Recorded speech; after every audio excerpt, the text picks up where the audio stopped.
गोहाना में स्थित इस पुरानी हवेली की छत बारिश की वजह से ढह गई, जिस कारण घर में सो रही 2 महिलाओं की मौत हो गई। गोहाना के गांव महमूदपुर में मंगलवार की रात इस मकान की छत भरा कर गिर गई। हादसे के समय घर के अंदर सो रही 2 महिलाएं मलबे के नीचे दब गईं। दोनों को परिजन तुरंत बाहर निकालकर खानपुर मेडिकल कॉलेज लेकर पहुंचे, जहां डॉक्टरों ने उन्हें मृत घोषित कर दिया। मृतकों की पहचान 55 वर्षीय सुनील और 56 वर्षीय बिमला के रूप में हुई है। दोनों रिश्ते में देवरानी और जेठानी थी। हादसे के बाद पूरे गाँव में शोक की लहर है। बताया जा रहा है कि लगातार बारिश के चलते मकान की छत अचानक भर कर गिर गई। छत गिरने के समय घर के अंदर 2 महिलाएं सो रही थीं, जो मलबे के नीचे दब गईं। हादसे के बाद मौके पर चीख पुकार मच गई। परिजनों और आसपास के लोगों ने तुरंत राहत कार्य शुरू करते हुए दोनों महिलाओं को मलबे से बाहर निकाला और इलाज के लिए खानपुर मेडिकल कॉलेज अस्पताल पहुंचाया।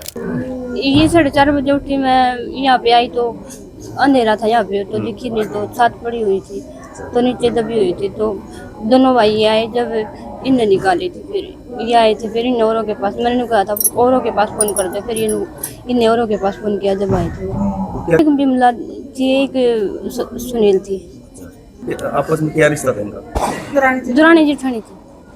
पुरानी हल्ली थी, चाची राडा इसमें सो गई थी कल रात को, और अचानक से छत टूटने से सारी छत गिर गई। गिरने पे हमने तो सुबह पता चला 4:30 बजे ही, वो छोटा भाई है उसकी मिसेज उठी है चाय चुए बनाने के लिए, तो जब वो आई उसने देखा कि ये छत गिरी पड़ी है, तब उसने हमें सूचित किया सारे परिवार को।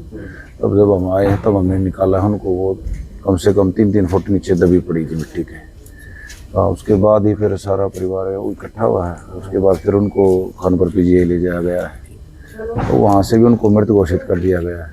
तो क्या नाम थे? उम्र तो लगभग हो रही थी, 50+ हो रही थी दोनों की दोनों थी। जो वो बिमला थी और छोटी थी सुनील थी। सुनील है रमेश की वाइफ है, और जो बिमला थी वो राजेंद्र पहले एक्सपायर हो रहे हैं, वो उनकी वाइफ थी। इस हादसे के बाद परिवार पर दुखों का पहाड़ टूट पड़ा है, जबकि पूरे परिवार में मातम का माहौल बना हुआ है। दोनों शव को पोस्टमार्टम के लिए खानपुर मेडिकल कॉलेज के मोर्चरी में रखवा दिया है। बताया जा रहा है कि जिस मकान की छत ढही वो कई दशकों पुराना था, जिस वजह से छत काफी कमजोर हो गई थी। गोहाना से P24 न्यूज के लिए सुनील छिकारा की रिपोर्ट।